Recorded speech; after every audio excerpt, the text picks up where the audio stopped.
Lamine ইয়ামালকে নিয়ে আবারও Spain বনাম বার্সা দ্বন্দ্ব। বার্সেলোনা চলতি মাসে লামিন ইয়ামালকে খেলতে দেবে না জাতীয় দলের হয়ে।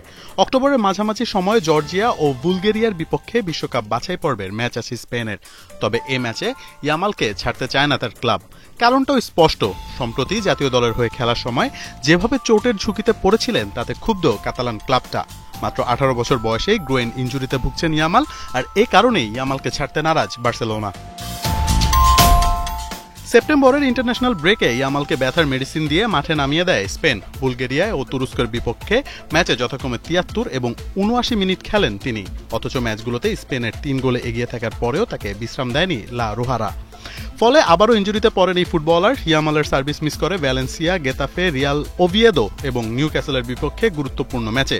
এ নিয়ে অবশ্য সে সময় ক্ষোভ প্রকাশ করেছিলেন ফ্লিক। মাত্র 18 বছর বয়সে ইয়ামাল খেলেছেন 130টি ম্যাচ। এই তুলনায় আন্দ্রেস ইনিয়েস্তা একই বয়সে খেলেছেন মাত্র 40টি ম্যাচ। কাতালান গণমাধ্যম এআরএ জানিয়েছে স্পেন দলে যোগ দেওয়ার আগেই ইয়ামালকে ক্লাব ম্যাচে খেলাবে বার্সেলোনা। এরপরেই ইয়ামালকে জাতীয় দলে খেলার জন্য আনফিট ঘোষণা করবে কাতালান ক্লাবটা। এছাড়া ইয়ামালকে নিয়ে সতর্কবার্তা দিয়েছে ফিফ্রো। তাদের মতে এত কম বয়সে এত বেশি ম্যাচ খেলাটা উদ্বেগজনক। 24-25 বছরের আগে এত চাপ দিলে ইনজুরির ঝুঁকি ভয়াবহতা বাড়ে। গ্রোথ প্লেট, টেন্ডন, লিগামেন্ট তখনও ভঙ্গুর থাকে, দীর্ঘমেয়াদে ভয়ঙ্কর ক্ষতি হতে পারে। সামনে বার্সেলোনার জন্য আসছে কঠিন পরীক্ষা। প্রথমে চ্যাম্পিয়ন্স লিগে পিএসজি, এরপর লিগে সেভিয়ার মাঠে নামতে হবে ফ্লিকের দলকে। বর্তমানে 19 পয়েন্ট নিয়ে লা লিগার শীর্ষে আছে কাতালানরা, মাত্র 1 পয়েন্ট পেছনে চিরপ্রতিদ্বন্দ্বী রিয়াল মাদ্রিদ। তাই ইয়ামালকে নিয়ে বিন্দুমাত্র ছাড় দিতে নারাজ বার্সা।